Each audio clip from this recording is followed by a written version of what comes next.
Eu agradeço o convite feito pelo pastor Jucildo. Nós estamos ali atuando desde o início deste ano na pastoral escolar do Colégio Adventista de Jundiaí, que fica no bairro de Agapeama. Não é Colégio Adventista de Agapeama, é Colégio Adventista de Jundiaí. Eu aprendi isso logo que eu cheguei. E é um privilégio que temos aqui alunos, professores, colaboradores. E essa manhã Deus me deu a oportunidade de compartilhar com vocês a palavra. Você também que nos acompanha pela internet, que Deus abençoe você. E que a palavra de Deus que será pregada aqui nesta igreja possa alcançar também o seu coração. Eu estou acompanhado da minha esposa Luana, que é professora de matemática do 6º e do 7º ano. Orem por ela. Estou acompanhado da minha filha Raabe, que tem 17 anos e é aluna do 3º ano do ensino médio. E pelo meu filho Josué, que tem 12 anos e é aluno do 7º ano do ensino fundamental 2. Eu até queria ter mais um, para ter um representante no Fundamental 1, professora Samara, mas não foi possível. Tem Raabe, tem Josué, o Caleb não foi possível. Era um plano, mas aí faltou combinar com a esposa, né? Queridos, abra a sua Bíblia, eu vou pedir para colocar a apresentação para nós na tela. Abra a sua Bíblia no livro de Deuteronômio. Eu quero, essa manhã, estudar com você um texto bem conhecido pela minha família. A minha filha já até pregou este sermão no internato quando lá estava, de tantas vezes que eles escutaram este sermão. O pregador metodista, fundador do metodismo, John Wesley, ele tem uma frase que é bem famosa. Ele disse certa vez: se um sermão não for digno de ser pregado uma segunda vez, ele não é digno de ser pregado nem a primeira vez. Por isso, eu tenho um plano com Deus, eu tenho várias mensagens bíblicas preparadas, mais de 2, 3 dezenas, que são mensagens que, sempre que Deus orienta, eu prego em determinado lugar. E há aquelas que nós preparamos também, que são mais algumas dezenas, sempre que há necessidade. Na verdade, quem são os anciãos da igreja? Deixa eu ver as mãos levantadas. Adilson, Cláudio, tem mais anciãos aqui? São só o Marcos. Ok. O ancião e o pastor têm que estar preparado para 2 coisas na vida, para pregar e para morrer, tá? Então, esteja sempre pronto a preparar uma nova mensagem. Ali no colégio, eu tenho 3 cultos por dia. Eu prego a mesma mensagem em 5 minutinhos nos 3 cultos. Mas cada dia é uma mensagem diferente e eu não gosto de apelar a meditações. Eu preparo todas as mensagens. Então, eu brinco que o pastor distrital prega entre 70 e 180 vezes no ano, né? Mas o pastor de escola são 5 vezes, pelo menos na semana, faça as contas. Mas as coisas que eu mais tenho aprendido ao longo desse tempo é que a palavra de Deus, ela nunca esgota conhecimento. E um texto que você já leu várias vezes sempre vai te trazer novas verdades. Pregar é sempre uma grande responsabilidade, principalmente quando você está pregando diante da sua família, que são aqueles que conhecem você dentro de casa. O pregador reformista John Knox, certa vez disse: nunca temi o diabo uma vez sequer na minha vida, mas todas as vezes que subia para pregar no púlpito, eu temia e tremia. A palavra de Deus, ela é muito importante e precisa ser levada muito a sério na nossa vida. Nós vivemos em dias em que não é mais possível brincar de ser crente. Brincar de ser cristão. Vou corrigir, porque crente, o diabo também é. Ele também acredita naquilo que está escrito. Ele sabe Agora, ele se tornou o diabo porque ele não se firmou na palavra. E essa manhã eu quero utilizar um texto do Pentateuco para te mostrar qual é a perfeita receita para ser alguém desobediente a Deus. Quer aprender? Vou te ensinar.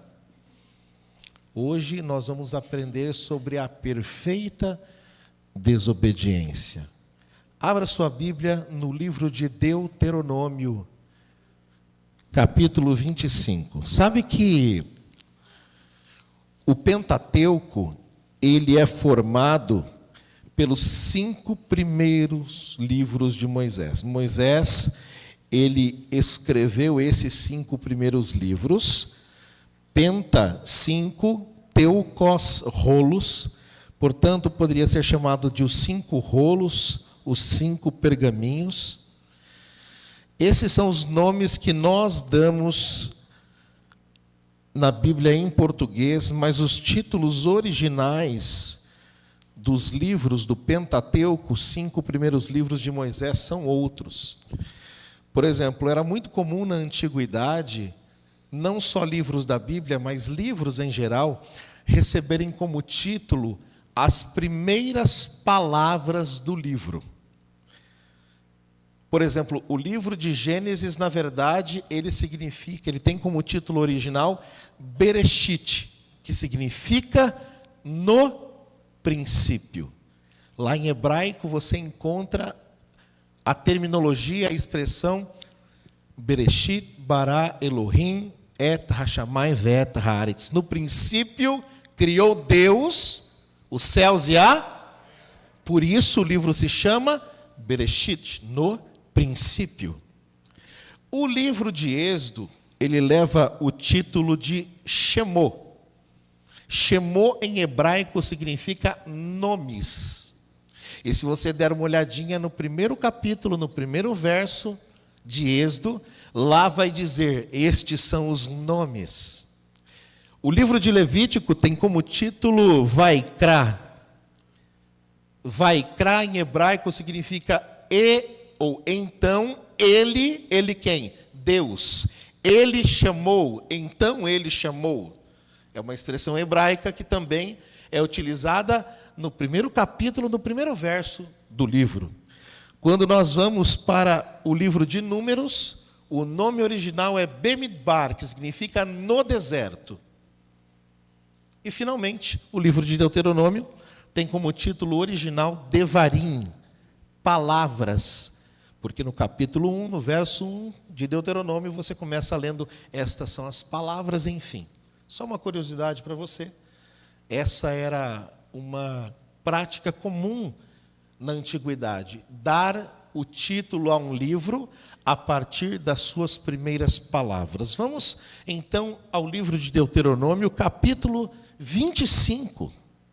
Deuteronômio, ele leva este título, este livro, porque ele é a junção de outras 2 palavras, deuteronomos, a lei repetida, a lei falada outra vez. A lei dada por Deus ao povo, muitas delas são repetidas em Deuteronômio. Por exemplo, Levítico capítulo 11, fala acerca dos animais puros e impuros. Aonde isso é repetido? Deuteronômio 14. Então, muitas das coisas dadas nos livros anteriores, de Gênesis, Êxodo, Levítico, Números, é repetida ou são repetidas em Deuteronômio.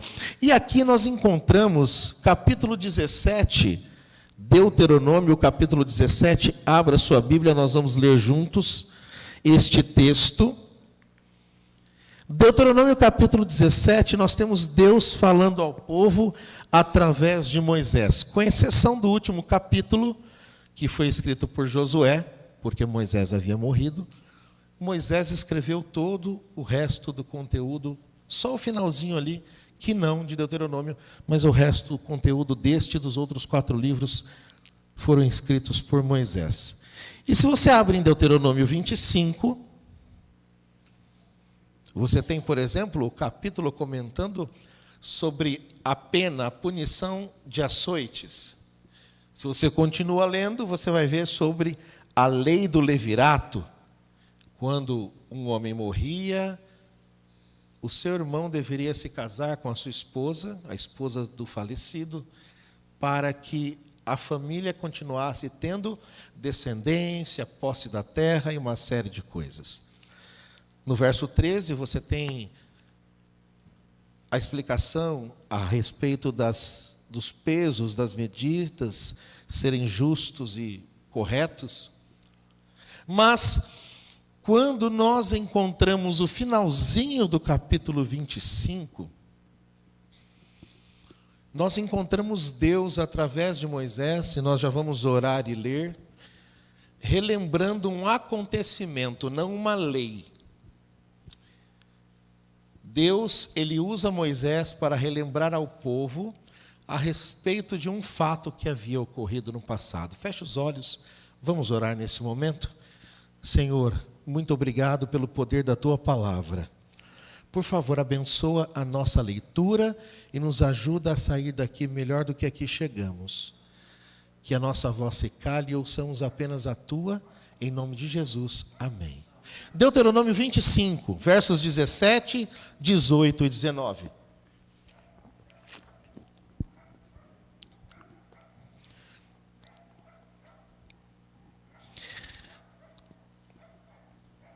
Está escrito assim: lembra-te do que te fez Amaleque, ou na sua versão pode estar os amalequitas. Lembra-te do que fez Amaleque no caminho quando saías do Egito. Como te veio ao encontro no caminho e te atacou na retaguarda todos os desfalecidos que iam após ti, quando estavas abatido e afadigado, e não temeu a Deus. Quando, pois, o Senhor teu Deus te houver dado sossego de todos os teus inimigos em redor, na terra que o Senhor teu Deus te dá por herança para possuíres, apagarás a memória de Amaleque debaixo do céu. Não te esqueça. Lembra-te, a palavra hebraica zahor, ela aparece algumas vezes no Pentateuco. Essa palavra, ela aparece 5 vezes nos 5 primeiros livros. Ela aparece em Êxodo 13:13, lembra-te. Ela aparece em Êxodo capítulo 20, verso 8, falando, lembra-te do dia de sábado. Ela aparece em Números 13:4, como um nome próprio, o nome de uma pessoa, Zacur, na sua Bíblia em português, aquela pessoa recebeu o nome de lembra-te. Também em Deuteronômio 24:9, e finalmente no verso que nós lemos, Deuteronômio 25:17. Deus, ele no final deste capítulo, entre as leis que estavam sendo dadas ao povo, ele abre um parênteses para dizer, Moisés, é o seguinte, eu tenho que te lembrar de algo. Já aconteceu com você? Está falando com alguém e vir na sua mente uma lembrança e dizer assim, olha, só deixa eu abrir um parênteses aqui, antes de você ir embora, não esquece que eu tenho que te falar disso. Já aconteceu com você? É como se isso tivesse acontecido. Não é que Deus esquece e se lembrou. Eu estou usando aqui uma forma pedagógica de te explicar mais ou menos o que aconteceu. Deus estava dizendo, Moisés, vocês não podem esquecer. Esquecer do quê? Lembrem-se do que os amalequitas fizeram a vocês. Quando vocês estavam saindo do Egito, vocês estavam cansados, abatidos, afadigados. Quando vocês entrarem na terra, e aqui já estava no finzinho da caminhada de 40 anos, vocês vão apagar a memória dos amalequitas de debaixo da terra. Não te esqueças. Começa dizendo, lembra-te, e termina dizendo, não te esqueças. Afinal, o que teria acontecido de tão sério entre o povo de Israel e os amalequitas, a ponto de Deus dizer, lembra-te, não te esqueças disso aqui? Vamos voltar algumas páginas na nossa Bíblia, e cerca de 40 anos na história. Êxodo, capítulo 17. Êxodo capítulo 17 vem narrando uma história que aconteceu quando o povo de Israel estava no deserto. Aqui nós estamos usando, dizendo o povo de Israel. Eu estou trazendo a ideia todo o povo hebreu, aquele que saiu do Egito, ok? Êxodo capítulo 17, abra sua Bíblia. Vamos ver o que aconteceu. Nos primeiros versos do capítulo 17, nós encontramos aquele momento na história em que eles estavam com muita sede procurando por água. Eles se assentam na região de Refidim. Deus, através de Moisés, dá água ao povo. Moisés bate na rocha e ela dá água. E agora, sentados, descansando, tomando água, acontece algo interessante aqui. Tem desbravador aqui? Levanta as mãos. Desbravadores. Numa caminhada, desbravadores. Cat, numa caminhada. Quem normalmente fica para trás? Os gordinhos, como eu. Os idosos e as crianças menores. Normalmente ficam para trás numa caminhada, sim ou não? O povo estava chegando em Refidim, estava tomando água. Algo aconteceu aqui, verso 8 em diante do capítulo 17. Então os amalequitas vieram e lutaram contra Israel em Refidim. Com isso ordenou Moisés a Josué: escolha homens, saiam e lutem contra os amalequitas. Amanhã estarei eu em cima do outeiro, e o cajado do Senhor estará na minha mão. Fez Josué o que Moisés lhe disse, lutou contra os amalequitas. Moisés, porém, Arão e Hur subiram em cima do outeiro. Quando Moisés levantava as mãos, Israel prevalecia. Quando, porém, ele baixava, prevalecia Amaleque. Ora, as mãos de Moisés eram pesadas, por isso tomaram uma pedra e puseram debaixo dele, e ele nela se assentou. Então, Hur de um lado, Arão do outro, sustentavam as mãos para que elas ficassem firmes até o pôr do sol.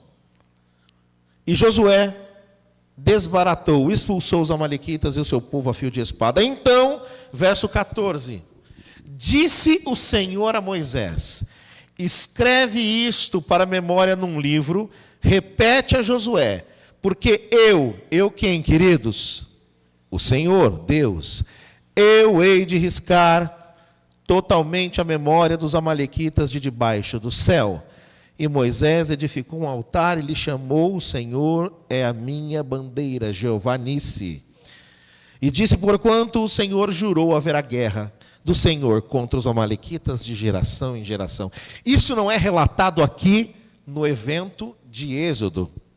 Mas lá, quando Deus recorda a Moisés, volte para Deuteronômio 25, há um acréscimo. Deus diz assim: eles atacaram vocês na retaguarda.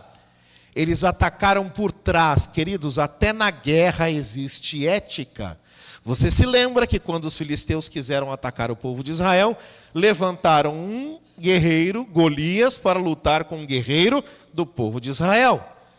Isso se fazia também para evitar uma matança desnecessária. O melhor guerreiro de uma tribo ou de uma nação lutava com o melhor da outra. E quem perdesse era escravo da nação vencedora. Os amalequitas não eram éticos, eles atacaram na retaguarda. O detalhe no texto de Deuteronômio não deixa dúvida. E também é dito lá, quando vocês estavam cansados, o povo estava andando no deserto com sede, Deus dá água, e naquele momento, de guarda baixa, os amalequitas atacam. Moisés fala para Josué: escolha os melhores e vão lutar contra eles. Moisés sobe no monte, senta numa pedra, levanta as suas mãos. As mãos levantadas significavam a presença de Deus no meio do povo. As mãos abaixadas, a ausência de Deus no meio do povo. Portanto, Hur e Arão, um de cada lado, para representar a presença de Deus no meio do povo, levantam os braços de Moisés até que eles vencem a batalha. E aí Deus diz: Moisés, escreve. E repete para Josué: Deus já estava aqui antecipando que Josué seria o substituto de Moisés. Vai haver guerra do Senhor, não é do povo de Israel, é uma guerra de Deus contra os amalequitas de geração em geração. Esta história, esta narrativa, ela inaugura o que nós chamamos de as guerras santas do Senhor no Antigo Testamento. Esta é a primeira vez que Deus ele proclama guerra, e é contra os amalequitas. Ele diz em Êxodo: eu hei de riscar totalmente a memória dos amalequitas de debaixo do céu. Volta para Deuteronômio. Quando vocês entrarem na terra, quem vai riscar a memória? Vocês. Deus diz: vocês vão apagar a memória dos amalequitas. Deus estava, agora depois de 40 anos, transferindo para o povo a responsabilidade de uma promessa que ele, Deus, havia feito. Em Êxodo, eu apagarei. 40 anos depois, vocês vão apagar. Queridos, Deus não esquece das suas promessas, amém? Sejam elas boas ou não tão boas para alguém. Deus não esquece das suas promessas. Entre 350 e 400 anos se passam e finalmente Deus, ele vê por bem o momento de cumprir esta promessa. Antes apenas de chegarmos ao cumprimento, Deus disse, Deus jurou, haverá guerra de geração em geração contra os amalequitas. E você vê isso nas histórias do Pentateuco e do Antigo Testamento. Um ano depois, lá em Números 14, é apresentado o relato dos espias sendo derrotados pelos amalequitas em Hormá. Lá em Juízes 3,13, você tem os amalequitas ajudando o rei de Moabe, Eglon, a atacar os israelitas. Se você der uma olhada em Juízes 6 ou Juízes 12, você encontra também os amalequitas junto com os midianitas e os filhos do Oriente, assaltando as plantações e o rebanho de Israel. E aí Gideão os expulsa. Guerra do Senhor contra os amalequitas, de geração em geração. 400 anos se passam, entre 350 e 400 anos. E Deus finalmente vai cumprir a sua promessa. 1 Samuel, capítulo 15, abra sua Bíblia. Vamos ler juntos. 1 Samuel, só uma dica para você. Antigo Testamento, primeiro, segundo, porque são livros. Novo Testamento, primeira, segunda, porque são cartas. 1 Samuel, 2 Samuel. Primeira aos Coríntios, segunda aos Coríntios. Tá bom? Uma dica técnica. Deus, ele começa prometendo que riscaria a memória. 40 anos depois, ele transfere ao povo, à nação, a responsabilidade de cumprir a promessa.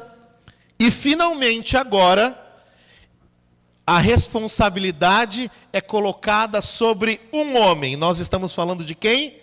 Saul.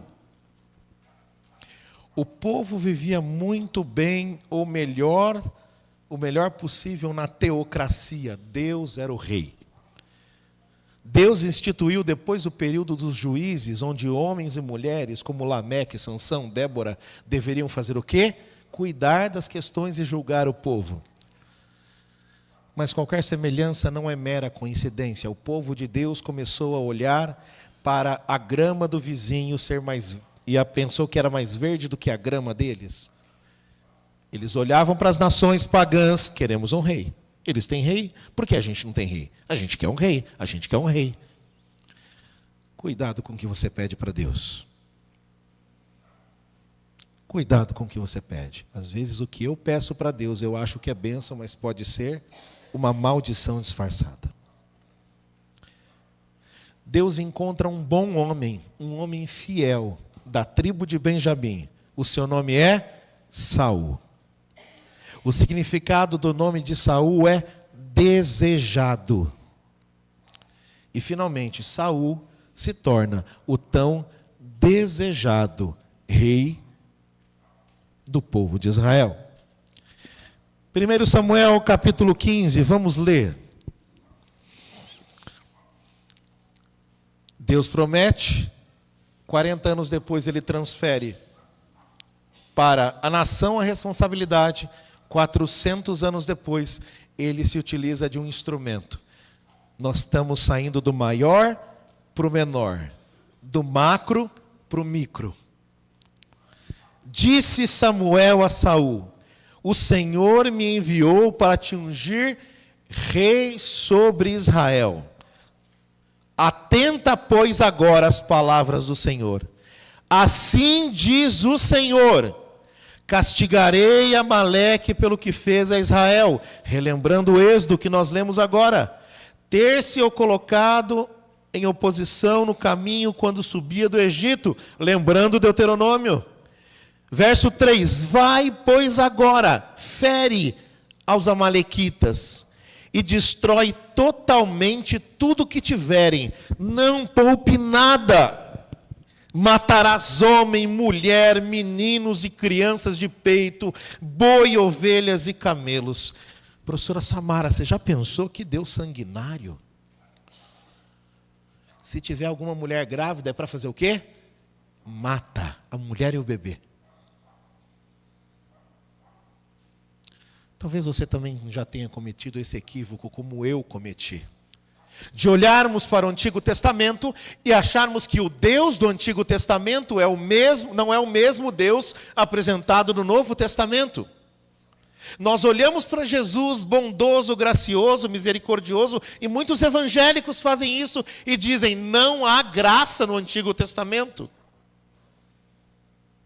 Deixa eu dizer para você. Quando um bombeiro invade uma casa pegando fogo para tirar alguém de lá de dentro, ele faz desse jeito. Eu vou falar para você. Qual é o seu nome, irmã? Adriana, você está na casa pegando fogo. Eu sou bombeiro. Eu entrei. Oi, Adriana, tudo bem? Meu nome é Júlio, sou bombeiro, eu me formei em tal lugar. Eu vou te explicar agora o que eu vou fazer. Com uma das mãos, eu vou tapar a sua boca e o seu nariz para que você não inale fumaça. Com as minhas outras duas mãos, eu vou segurar os seus braços para você não se bater. E aí nós vamos sair daqui para não pegar fogo nem você nem mim. É isso que ele faz? Ele joga uma mão na boca e no nariz da Adriana. Com o outro braço, ele segura os braços dela, arrasta para fora e diz: lá fora a gente conversa. Queridos, o Deus do Antigo Testamento é tirando o povo que estava há 400 anos no Egito, do meio do paganismo. A pedagogia de Deus no Antigo Testamento é uma pedagogia semelhante a um bombeiro que está tirando alguém do meio do incêndio. Ele diz: lá fora a gente conversa. O Novo Testamento é o bombeiro conversando com a pessoa. Você entendeu? É o mesmo Deus. Senhor, será que não existe graça no Antigo Testamento? Vai lá, em Êxodo.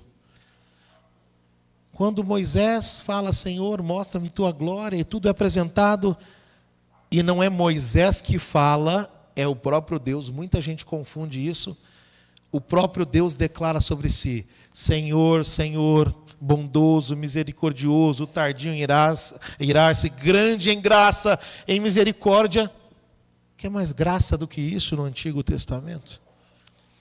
Pastor, mas ele mandou matar todo mundo. Eu vou dizer para você que quem eram os amalequitas. Amaleque era neto de Esaú. Esaú era irmão de quem? Que se tornou Israel, Jacó. Os amalequitas eram uma nação que era prima da nação de Israel. Os amalequitas, eles eram um povo que invadiam outros povos e nações. Eles matavam os homens, estupravam as mulheres, roubavam o que podiam roubar, e o que não poderiam roubar, eles tocavam fogo. Gente boa, não é? Esses eram os amalequitas. Os amalequitas eram como se fossem um câncer que tomou conta de uma parte do corpo de uma pessoa. E aí você vai ao médico e o médico diz, tem duas opções.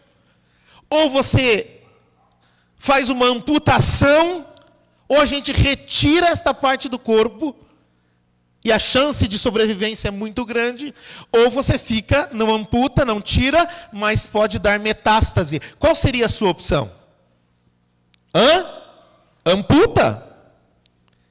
Queridos, quando Deus levanta Saul e diz, não deixa viver ninguém, mata todo mundo, Deus estava amputando um câncer que, se não fosse amputado, impediria Israel de cumprir a sua promessa.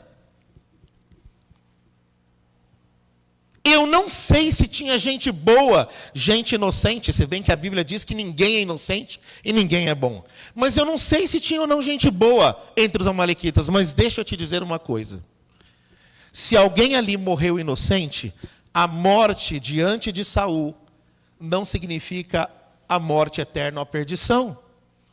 A morte nesta terra não significa a perda da vida eterna. Sim ou não? Claro. Um homem bêbado joga o seu carro contra alguém inocente. Isso quer dizer que o inocente se perdeu? Não. Portanto, se havia alguém, entre aspas, inocente entre os amalequitas, fiquem tranquilos, Deus reservou essa pessoa para a primeira ressurreição. Mas eu duvido que tinha.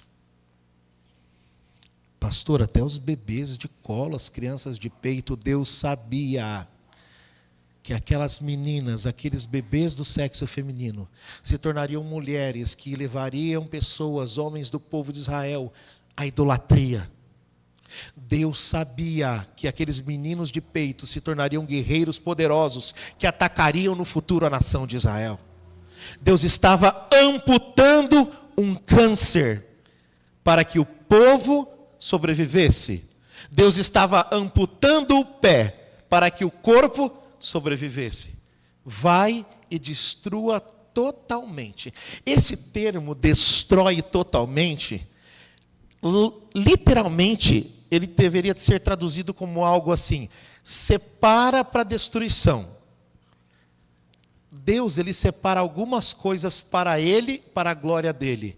O dízimo, queridos, de quem é o dízimo?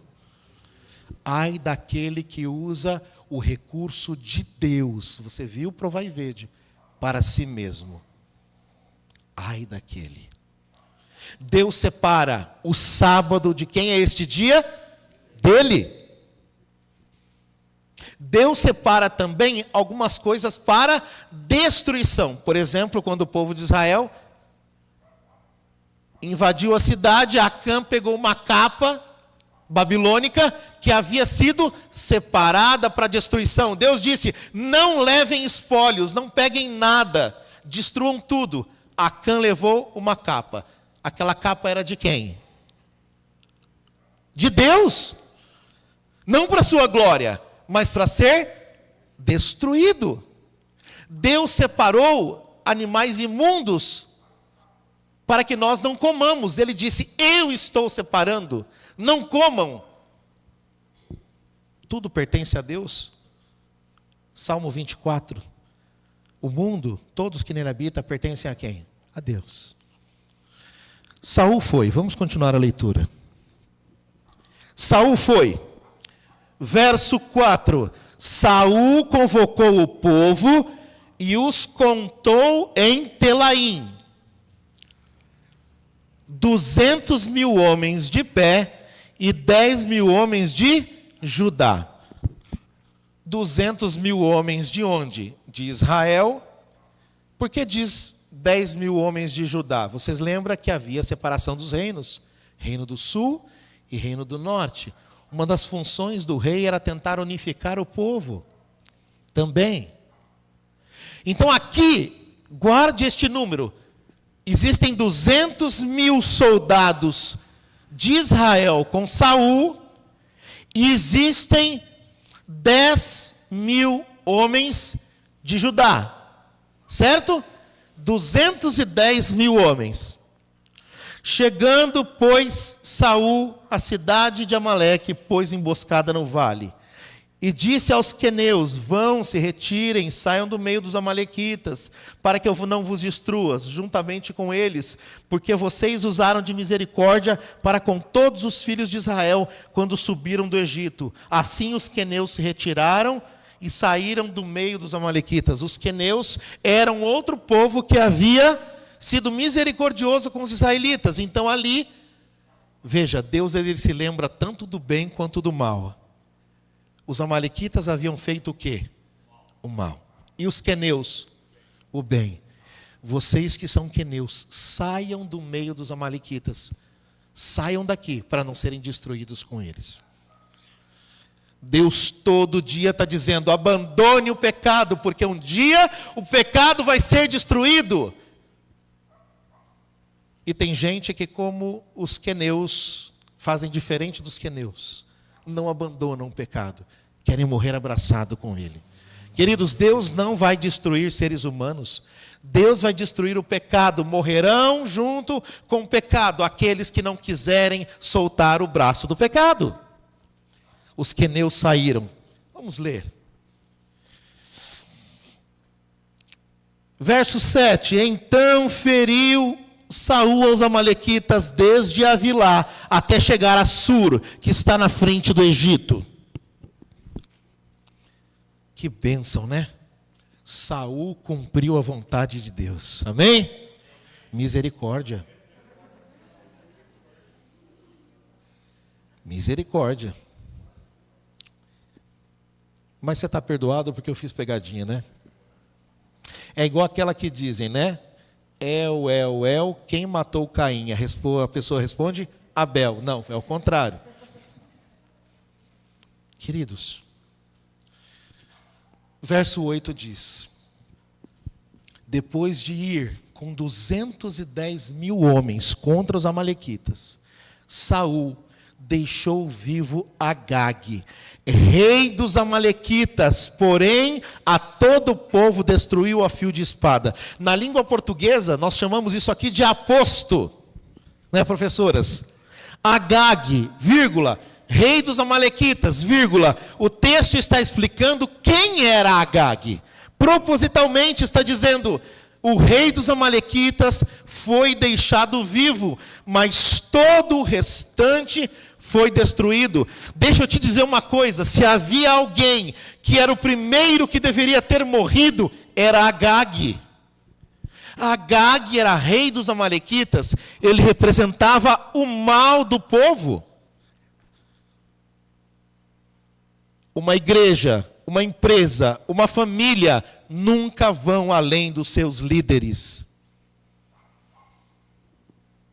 Tem igrejas, tem empresas e tem famílias que estão falhando porque os seus líderes são infiéis a Deus. Naquilo que Deus separa para si ou na vida cristã como um todo. Uma igreja, uma família, uma empresa nunca vai ter sucesso se não tiver líderes consagrados e fiéis a Deus. Por outro lado, uma família, uma igreja, uma empresa que tem líderes fiéis, não tem como dar errado. Eu não estou dizendo que não passa por tribulações. A lição desta semana que passou. Mas não tem como dar errado. Deus tinha dito: mata tudo, mata todo mundo. Verso 9. E Saul e o povo. Olha o poder da influência. O texto diz que Saul deixou Agag vivo. Os seus liderados se sentiram à vontade para fazer a mesma coisa. As palavras influenciam. O exemplo arrasta. Minha esposa sempre diz isso para mim. E eu agradeço por isso, viu, esposa? Deus te abençoe. Júlio, você quer que seus filhos mudem? Não fale, dê o exemplo. E Saul e o povo pouparam a Agag e o melhor das ovelhas. Alguém poderia ter dito: rei, está errado. Para. Alguém poderia ter se levantado e dito: Saul, temos que matar Agag. Mas ninguém fez isso. O povo também deixou vivo Agag, o melhor das ovelhas, dos bois, dos animais gordos, dos cordeiros, o melhor que havia. E não quiseram destruir totalmente, não quiseram separar para destruição. O que Deus tinha dito? Destruam totalmente. O texto diz, eles não quiseram destruir totalmente. Mas o que era desprezível, destruíram. O que aconteceu na sequência?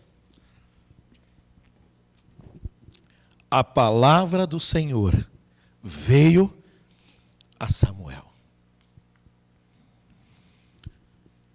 Olha o que Deus diz.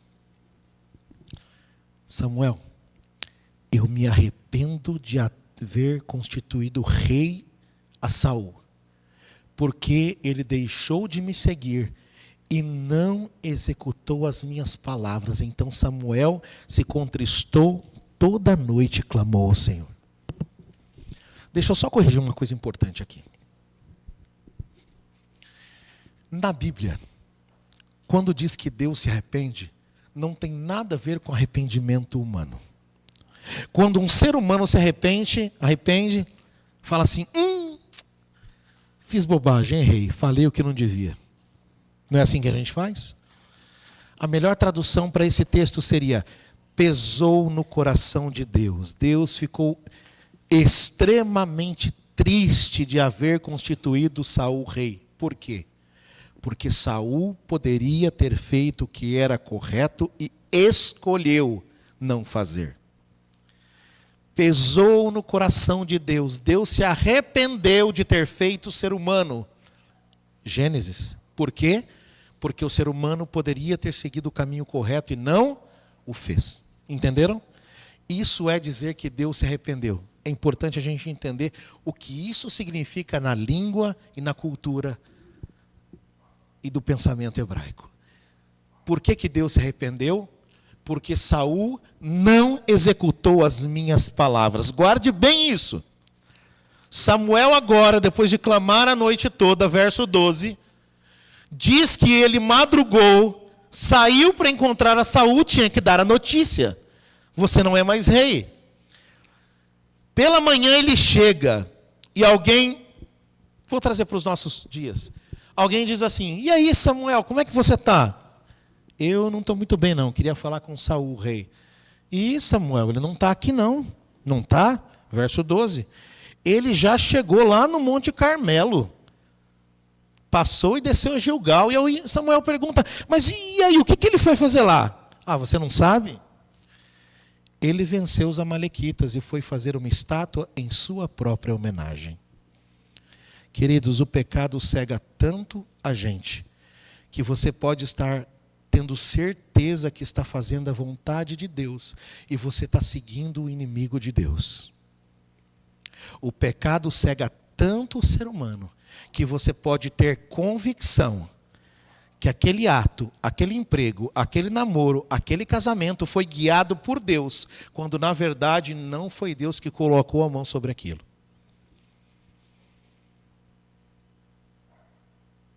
Saul tomou para si as glórias que eram de quem? Quem havia feito Saul rei? Quem havia dado a Saul liderança sobre o povo? Quem havia dado a ordem para destruir os amalequitas? E por que nós insistimos em tomar sobre nós as glórias que são de Deus? Nós temos a péssima prática, eu me coloco em primeiro desta fila, de nos acharmos muito bom no que fazemos. E corremos o risco, meus queridos irmãos, de tomar para nós as glórias que pertencem a quem? A Deus. Samuel sai dali e vai até o Carmelo. Encontrar quem? Saul. Já chegou ao Carmelo, levantou para si um monumento. Que terrível. Mas o pior acontece em seguida. Quando Samuel chega, Saul olha para ele e diz, e aí Samuel, seja bendito em nome do Senhor, deixa eu te contar, olha, eu venci os amalequitas, eu executei as palavras do Senhor. Verso 11, Samuel, ele não executou as minhas palavras. Verso 13, Samuel, eu executei as palavras do Senhor. E qual é o centro desse contraste entre não ter feito e achar que tinha feito? É ter tomado sobre si as glórias que são de Deus.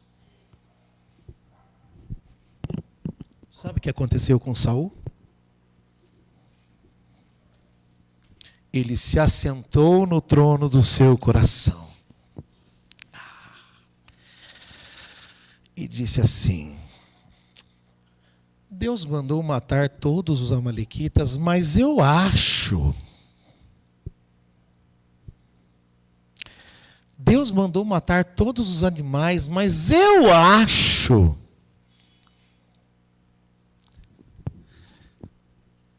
O eu se tornou o centro da vida de Saul.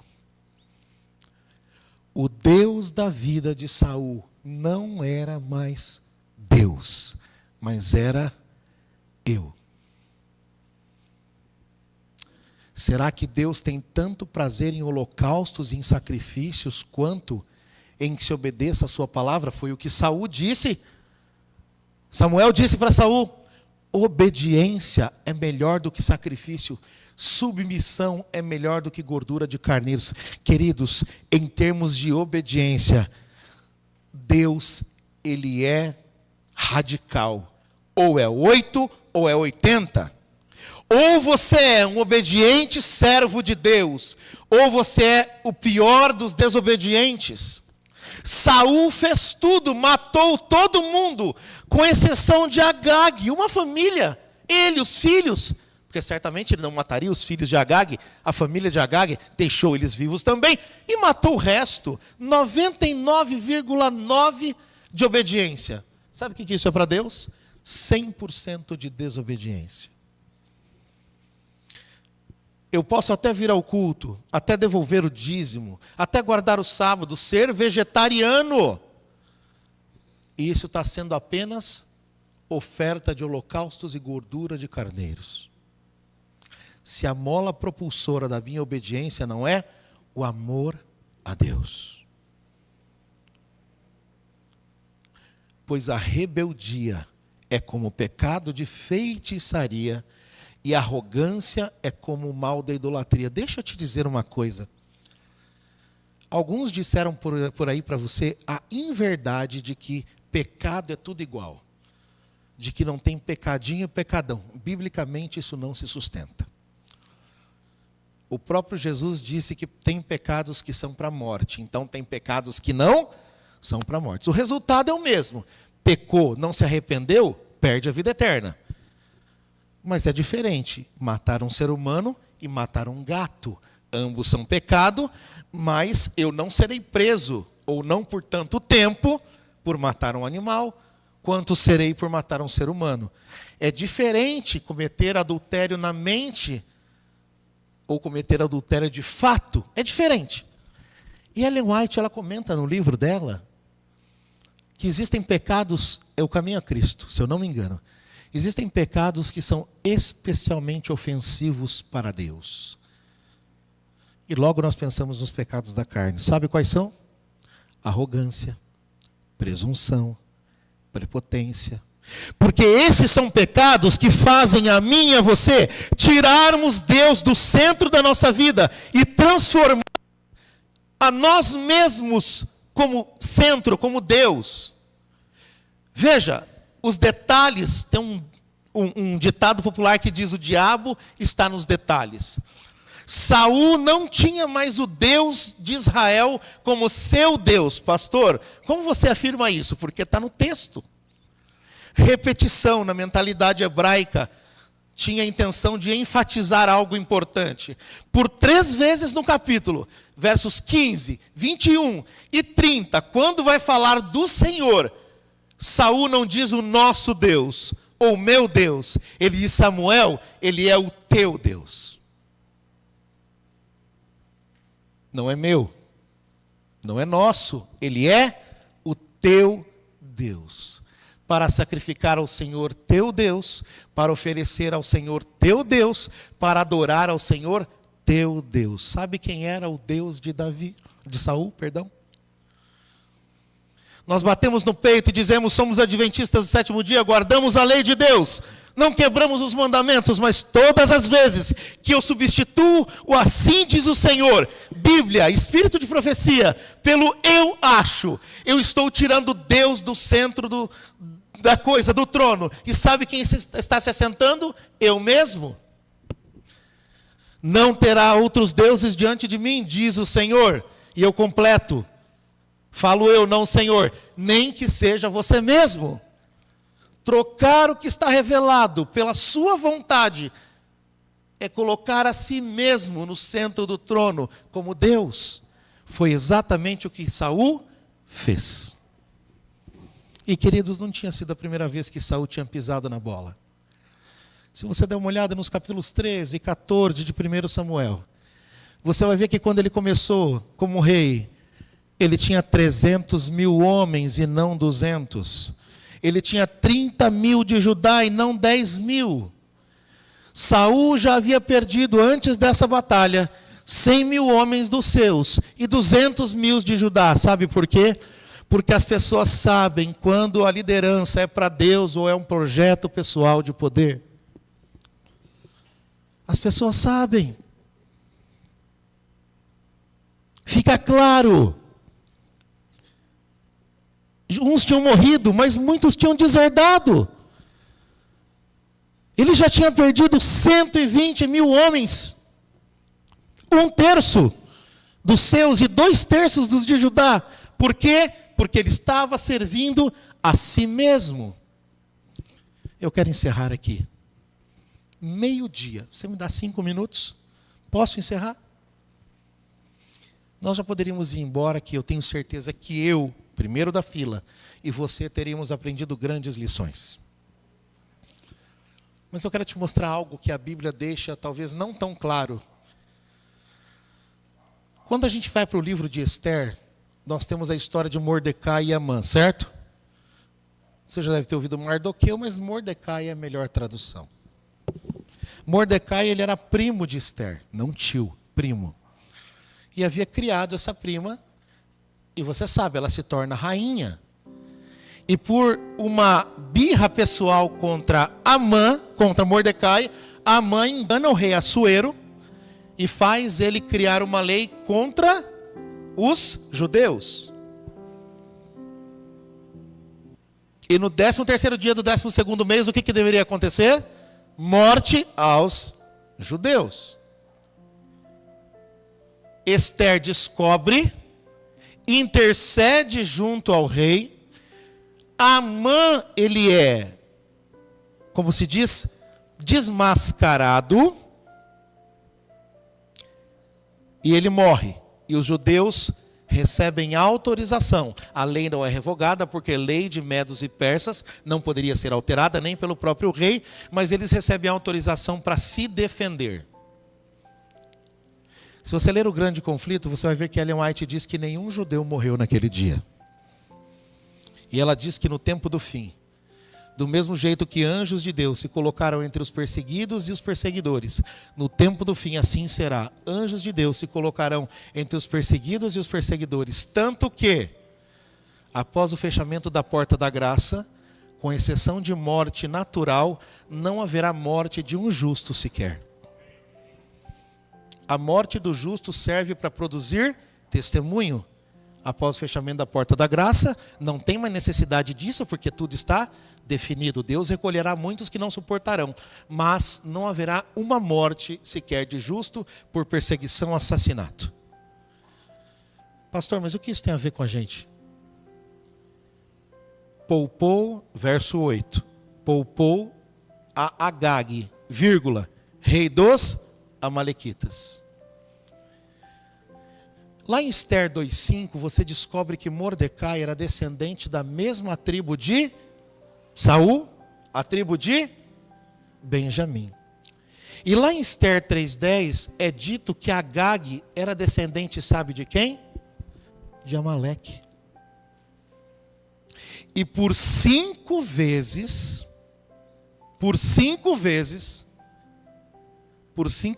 nós temos a declaração em 1 Samuel do nome de Agag. E por 5 vezes no livro de Esther é usado o termo Amã com o aposto, vírgula, o Agagita, ou Agagita em hebraico. O que isso está me dizendo?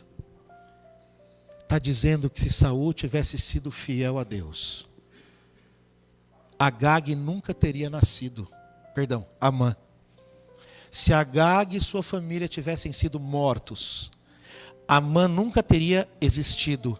E o povo de Deus nunca teria sido perseguido e passado pelas lutas e provações. De algum modo, a descendência de Agag continuou pela falha de Saul e afetou pessoas anos e anos depois.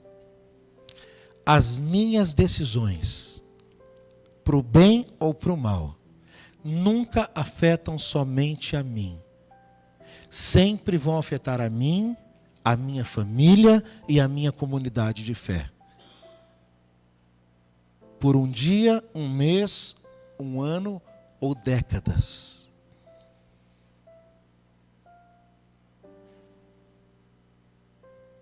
Que decisão nós vamos tomar?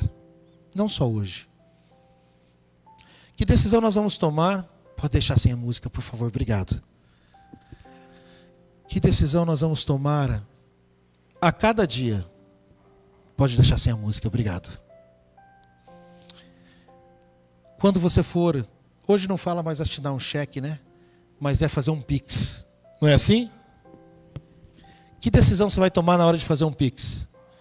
Que decisão você vai tomar na hora de escolher uma roupa no guarda-roupa? Que decisão você vai tomar na hora de se entrar numa sociedade com alguém? Que decisão você vai tomar na hora de escolher quem vai namorar ou com quem vai se casar? Todas as suas decisões, para o bem ou para o mal, influenciam o futuro seu, da sua família e da sua igreja. Hoje, amanhã e por gerações. Eu não nasci num lar cristão, nem a minha esposa. Os nossos filhos nasceram. Olha a influência positiva. Os filhos deles amanhã terão mais conhecimento do que os meus. E quando alguém sai da igreja e decide criar os filhos fora da igreja, como será a próxima geração?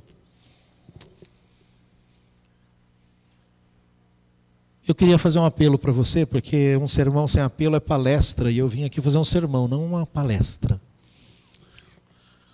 Você viu aqui tudo de errado que Saul fez.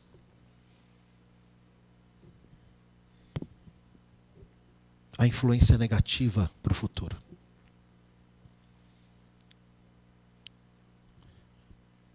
Quantos aqui querem dizer a Deus, Senhor, apaga o meu passado, porque eu não tenho como mudar o que já aconteceu? Se alguém cometeu adultério e contraiu HIV, se alguém fez sexo antes do casamento e ficou grávida, não tem como mudar isso. Mas é possível começar a partir de agora um novo momento com Cristo Jesus. Deus, Ele perdoa os nossos pecados. Permite que nós vivamos com as consequências. Mas mesmo tomando decisões erradas, até aqui é possível tomar novas decisões corretas ao lado de Deus. Quantos querem essa manhã dizer para Deus, eu quero tomar sempre decisões, tomando por parte aquilo que o Senhor deixou revelado e não o que eu acho? Deixa eu ver sua mão levantada. Segura a mão para cima, Senhor nosso Deus. Muito obrigado, porque mais uma vez nós aprendemos com a Tua palavra. O Senhor não tem ideia de como, aliás, nós não temos ideia de como o Senhor está ansioso por nos abençoar. Nós não temos ideia do que o Senhor pode fazer no futuro por nós, nossa família e nossa igreja, até em gerações, se tomarmos as melhores decisões ao lado do Senhor aqui e daqui em diante e para todo sempre. Perdoa as decisões erradas do passado, aquelas que nos trouxeram as situações que hoje talvez nem sempre sejam de felicidade, mas abençoa as decisões, todas elas, desde vir ou não à igreja, até comprar ou não um imóvel, até escolher ou não uma profissão, até as mais pequenas, que todas as nossas decisões sejam somente tomadas depois de ler e meditar no assim diz o Senhor. Que o nosso pensamento seja, primeiro, o que Deus diz. Em segundo lugar, se necessário, a nossa opinião. Pedimos e oramos em nome de Jesus.